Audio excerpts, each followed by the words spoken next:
it it like takes a look behind the curtain, seeing the highs and lows of what it's really like making an album and performing and stuff like that. And I used to hate Machine Gun Kelly. I hated him. But when he switched over and started doing more punk, pop, rock kind of stuff, I actually really liked that. And this documentary showed his evolution, I guess. I don't know. But I really, really liked it. I thought that it was so good because it really,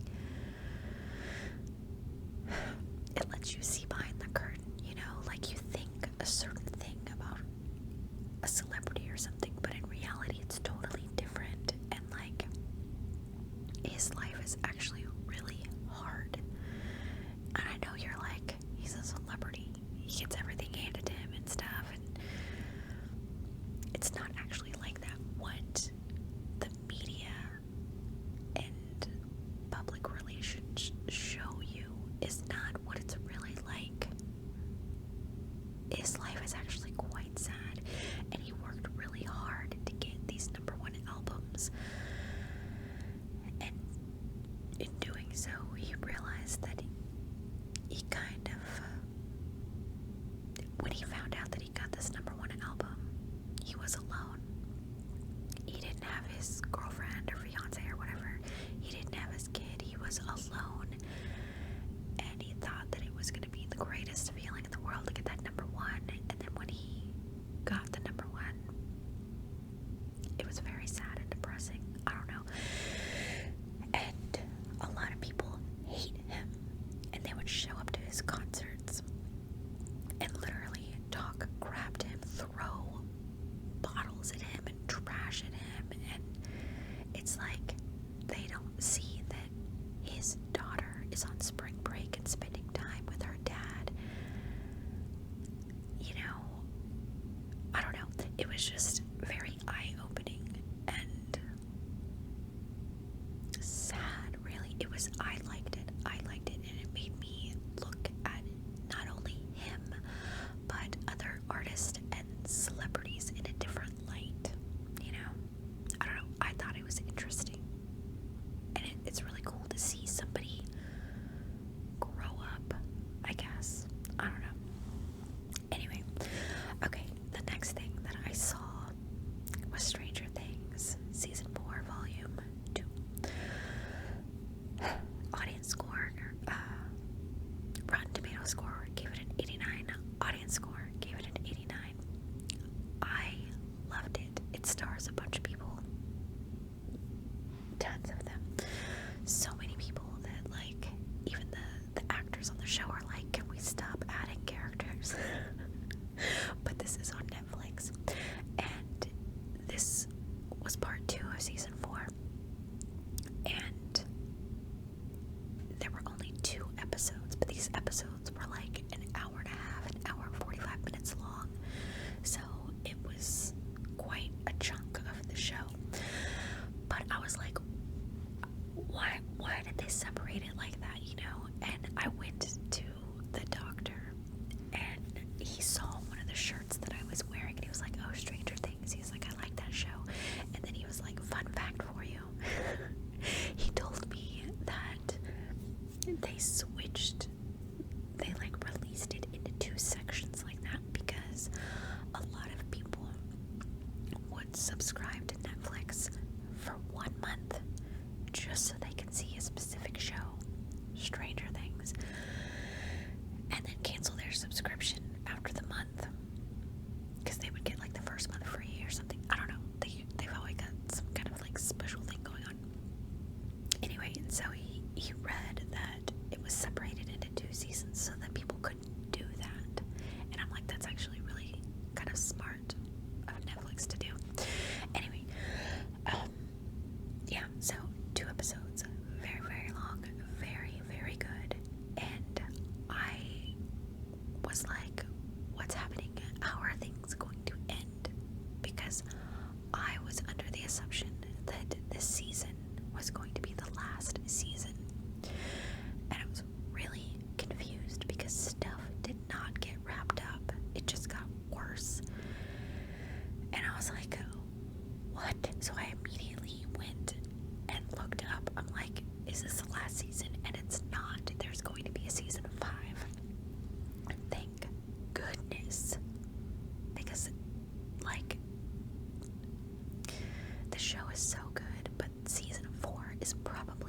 best season of the show. The best. And it's actually like much more intense and scary. I normally didn't find Stranger Things scary, but this one I was just like watching the TV, you know, like, oh my god, what's gonna happen? It was just really, really good. But when I looked up when is season 5 coming out, because I gotta know. Who knows when it's coming out? Who knows? Because they haven't even written it yet. What? There's so much process that has to go on, you know, like before it can even be shot, you know, and then edited and released and all that stuff. So we're probably looking at like another 2 years, maybe more. I'm not happy about it. Not happy about that at all. But season 4 is the best. Okay. Anyway, so the next thing that I watched was a movie with my kiddos, and it's on Peacock, called The Bad Guys. I'm loving this new thing that's going on with movies, because there's this thing, like when the pandemic stuff was like really intensely happening, they would release movies direct to streaming and stuff, which was great. And then they started to make that not be anymore, which is fine. I get it. You know, the movie industry needs to make money and stuff. But now they've got this thing going on where 45 days after the theater release, it will go to streaming. Whoever signed a contract, or the production company or whatever, they get it. Awesome. So it's like, I would much rather watch a movie at home than in the theater. You know what I mean? I don't know. Anyway, so this movie was just in the theater. It's called The Bad Guys. And again, it's on Peacock. It stars Sam Rockwell and Craig Robinson and a bunch of other people. Rotten Tomatoes score gave it an 88%. Audience score gave it a 93%. This movie is so great. So great. It is an animated movie.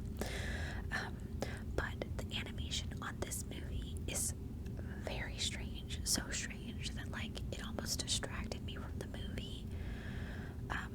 And then after I watched the movie, I had to look it up. I'm like, what type of animation are they using for this? It was so weird. But it said CG animation, and I'm like, what is that? I have no idea. So it's CG animation, whatever that is. But it is hilarious. It's a great movie for kids, adults, the whole family. It's about these characters that are like, I don't know, animals. Like there's a shark and a fox and a snake and stuff like that. And they're bad guys. And they keep, I guess they got caught or something. I don't really remember. And they were gonna be sent to prison or something. I don't know. But then they were like, well, wait a minute. What if, you know, we could be rehabilitated and be good? And all his friends, the fox is the main guy. He's the one who came up with this plan. His friends were like, good guys, what? So the mayor was like, yeah, you can, if you can be rehabilitated, you won't have to go to prison. So this one guy who like won the Citizen Award or something was like, yeah, I can rehabilitate them. And on the way to this guy's house, they're all like, what the hell? We don't want to be good. And he was like, no, we're just gonna trick them, make them think that we're gonna be good, so that we can secretly get them back and be bad and stuff. So I don't know. Anyway, so I'm watching the movie and I'm like really into this movie, and then it is ruined by my son, because I don't know if you remember, a couple weeks ago I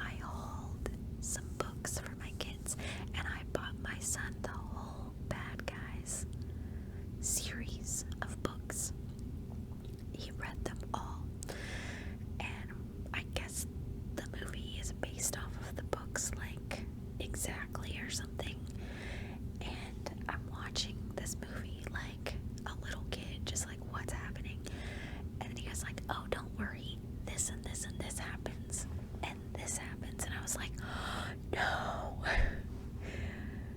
Because if he wouldn't have told me the way it ended, I never would have saw it coming. Never. I'm kind of mad about that. But I mean, I didn't say anything to him, but I was like, dang it. Anyway, super good movie. Great movie. Okay, the next thing that I saw was another movie. This was on Amazon.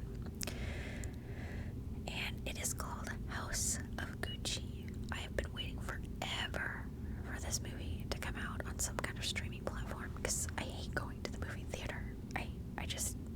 I like to watch movies in the peace and quiet of my own home.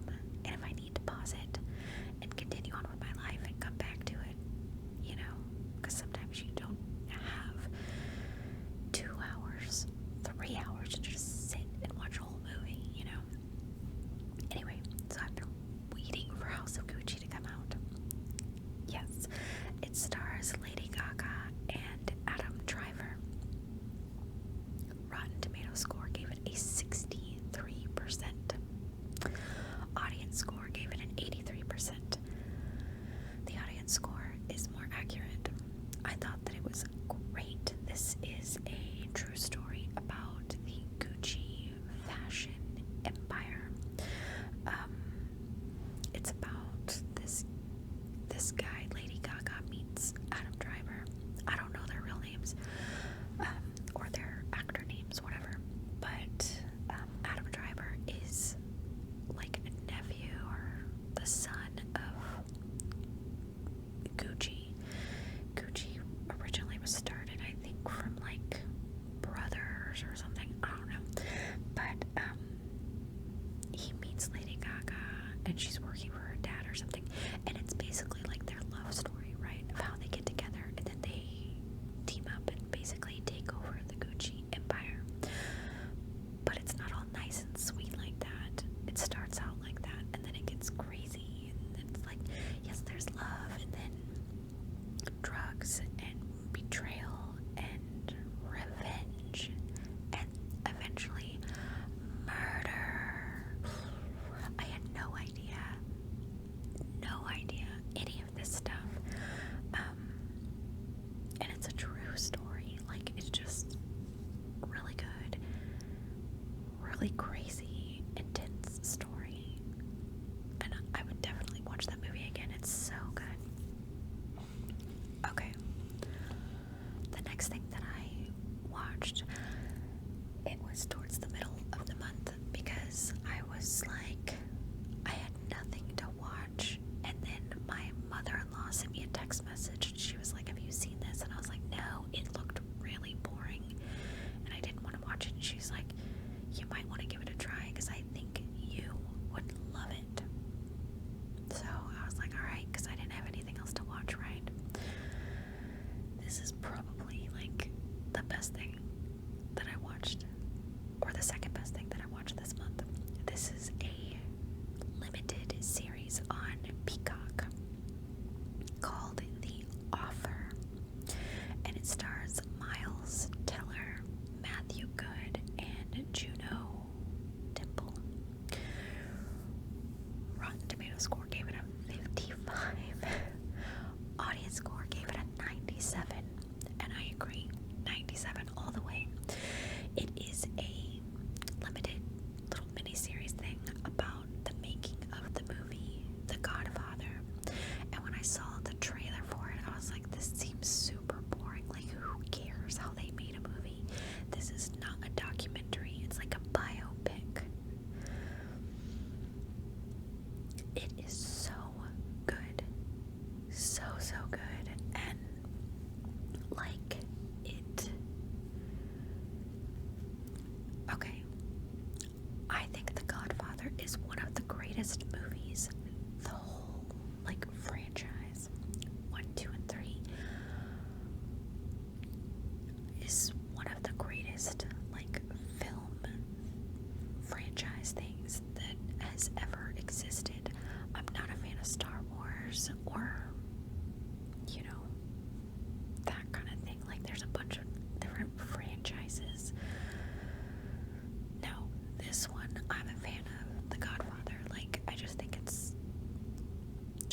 like, it's just a movie. Like, how difficult can it be?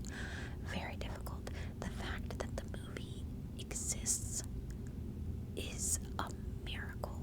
Like, it was just so hard to get the movie done. Nobody wanted the movie to be made. Nobody wanted any of the actors that were in the show or the movie to be the actors in the movie. I don't know how it's like all the pieces of the puzzle did not fit together, but then this producer guy somehow made them fit. Producers have the hardest job. I never knew exactly what a movie producer does. They have the hardest job of all, because they're just putting fires out everywhere and making everyone happy all at the same time, and it's like, how do you do it? But anyway, The Godfather is based off of a book called The Godfather or something like that. I don't know. Is it called? I don't know. It's based off of a book, which I didn't know. And the mafia that doesn't exist. At the time the book came out, they were really angry because they were like, the mafia doesn't exist. Don't let people know about the mafia. And then they heard about this movie that was being made based off the book, and they were like, no, they were not going to have it. And they actually tried to kill or warn the producers making the movie. And then the producer, like, had the guts to go to the mafia people, and like, he somehow became friends with the mafia, and at least this one of the 5 families in the mafia. And the guy was like, okay, I respect what you're doing. You're gonna make it this way and not this way. I'll let you do it. And then something happened to that guy, and the other families in the mafia were like, we need to be there too, and we're gonna take money on top of it, and like blah blah blah. And it was very scary, like all the time making this movie, and like half the people didn't know that the real mafia was involved. It was very like eye-opening. It was so amazing, and you find out stuff about the original movie, The Godfather, that you never would have known. And as soon as I finished this series, The Offer, I immediately had to go watch The Godfather. And The Godfather is a great movie, but after watching this show, it made it even more great than it already was, because you learn so much from The Offer that you can really appreciate the movie that much more, if that was even possible. Like, so good. And I'm so glad that my mother-in-law recommended it to me. I immediately texted her, thank you so much. Okay, the next thing that I watched is something on Lifetime, not Lifetime Movie Network, but on Lifetime. And I generally hate Lifetime movies. This is a 4-part series, and the only reason that I watched it is because it is a prequel to, I think it's a Lifetime movie from like the 1980s, but I watched it when I was a little girl. I think it was one of my mom's favorite movies. The 1980s Lifetime movie was The Flowers in the Attic. If you have never seen The Flowers in the Attic, you have got to see that movie. I remember right after me and my husband first met, he came over and I was watching Flowers in the Attic. I don't know how I was watching it. Maybe we had it on like VHS or something. I don't know. But he was like, what are you watching? And I was like, Flowers in the Attic. And he was like, what's that? And I was like, whoa, you've never seen this movie? You're watching it. And he was like, oh God. And I was like, no. This is a crazy movie. And so he sat there and he watched the movie with me, and he agreed. He was like, that is a really good movie. Messed up, but it's really good. So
it's basically like Flowers in the Attic. The original is about this woman whose husband dies, and she's left like penniless or something, and she's got 4 kids. So she goes back home to her parents' house, and her dad is like super crazy, and her mom's even crazier. And she needs to try and win back her dad's favor so that he'll take care of her. But he's not allowed to know about her children. So the grandmother hides the 4 grandchildren in this one room, and there's an attic attached, and they have to stay there for months. They can never leave, never go anywhere. And so like one of the little girls, she creates these flowers and hangs them up in the attic because they spend most of their time in the attic.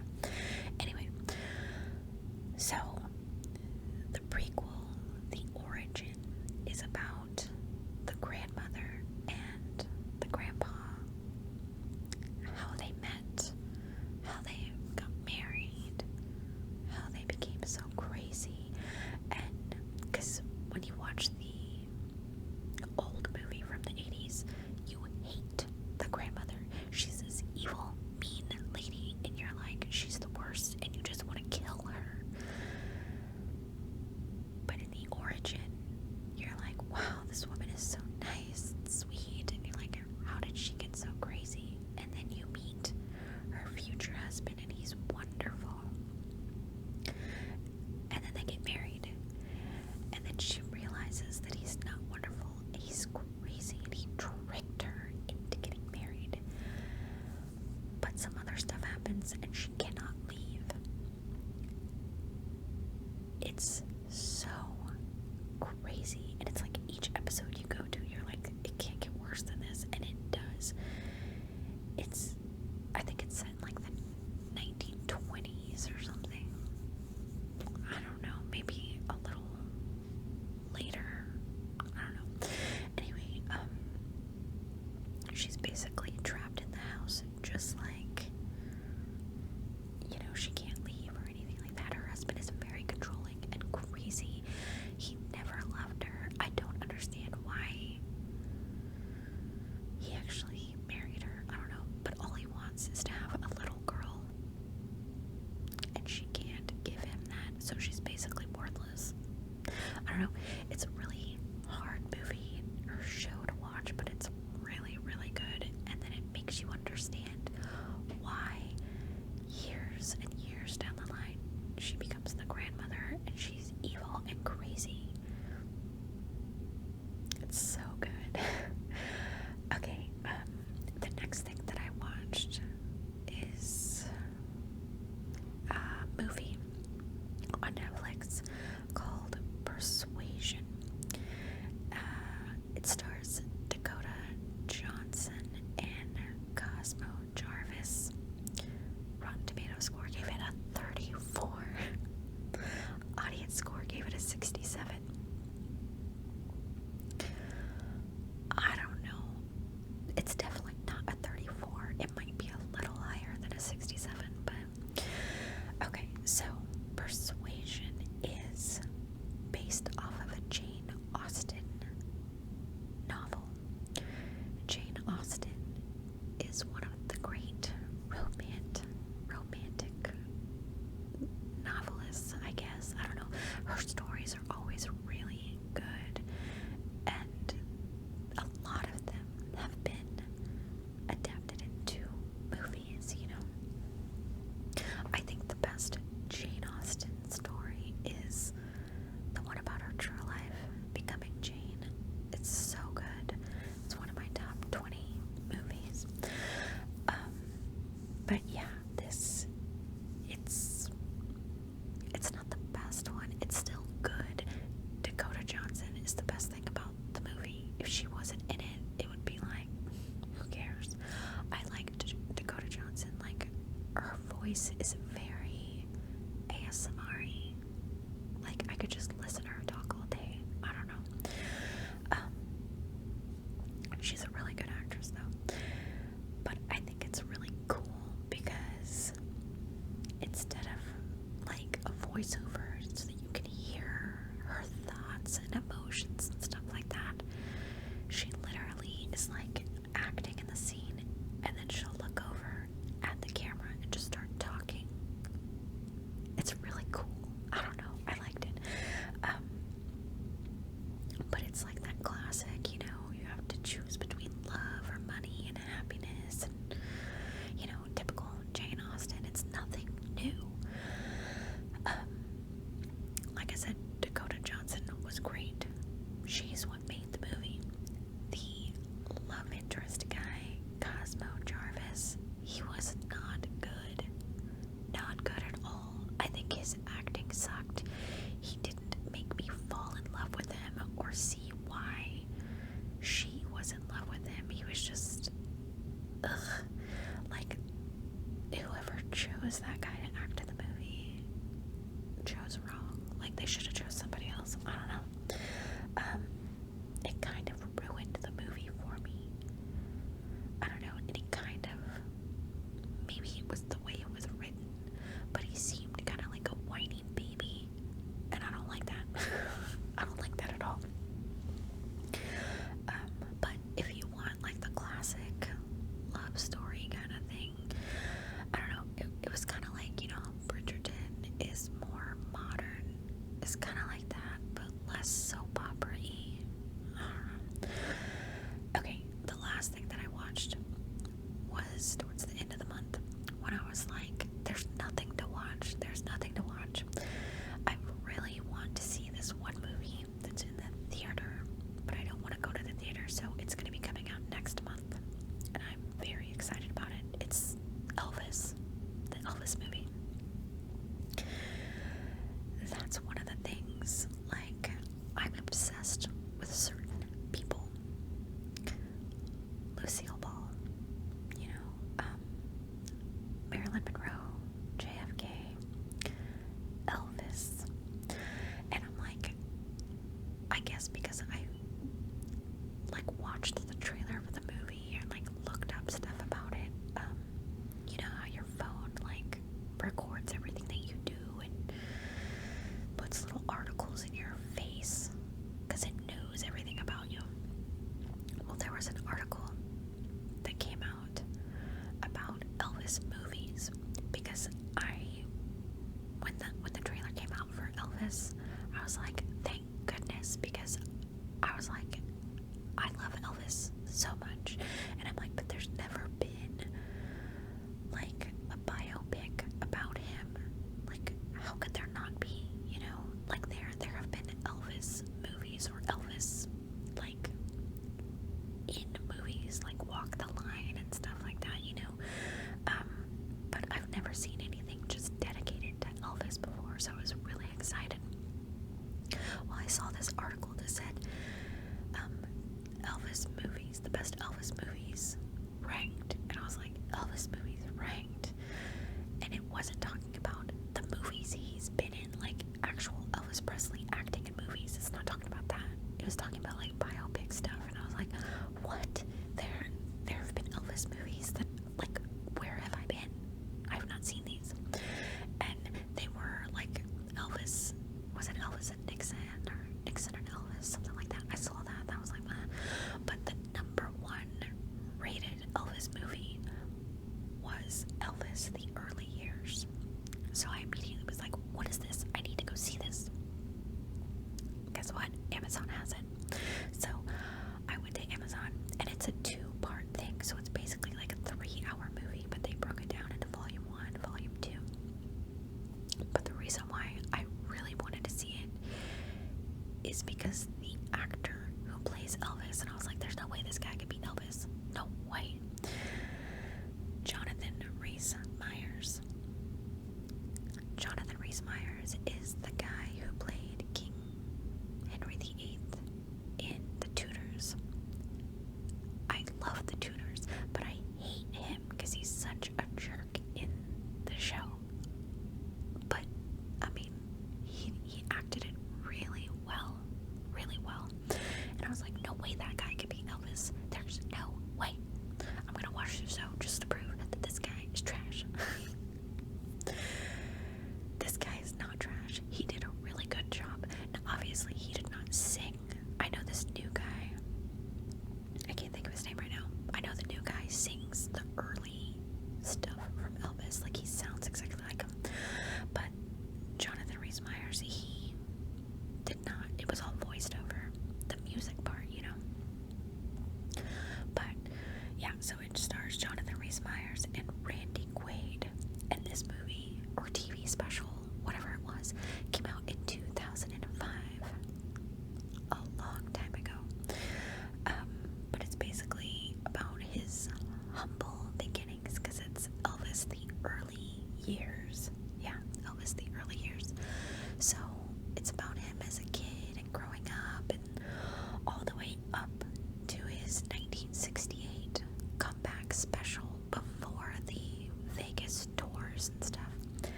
But yeah, this movie was so good, and like, I don't know, I just like watching stuff like that. Like, it felt very Walk the Line, you know? Like, if you've ever seen that movie about Johnny Cash, I love Johnny Cash as well.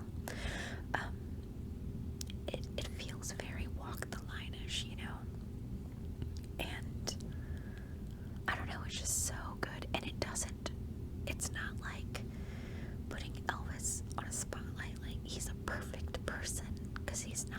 He said some stuff, you know, and he was very weird about his relationship with Priscilla and stuff. He wasn't a perfect person, but the man can sing. I was just talking to my husband about it, and I was just like, because I have always loved Elvis. He used to make fun of me when we got together because I have or had Elvis CDs, you know. And there was this one in particular. It's like a gold cover, and it's like Elvis 30 number ones or something like that. I literally went to the grocery store today and was listening to that on Spotify, and like, I just love his music so much. And my husband's like, "You're so old." But it's like, his voice is just fantastic. Like, even when you watch an interview with Elvis, he'll be talking and then he'll be singing, and it's like, how does that voice come out of you? What? It's crazy. I've got like, my 3 favorite songs are not his big, like, whatever. I feel like they're more older and stuff. Like, oh, I can't even think of them now. I definitely like Return to Sender. Oh my god, I love that song. But my absolute favorite song is Teddy Bear. I don't know why. I just love that song, and I just have it in my head all day. Like, that's what I was listening to when I went to the grocery store and on the way back, and it's just fantastic. And I'm like, I know, I guess I am old because I love Elvis and his music, but whatever. Anyway, so yeah, that Elvis, the early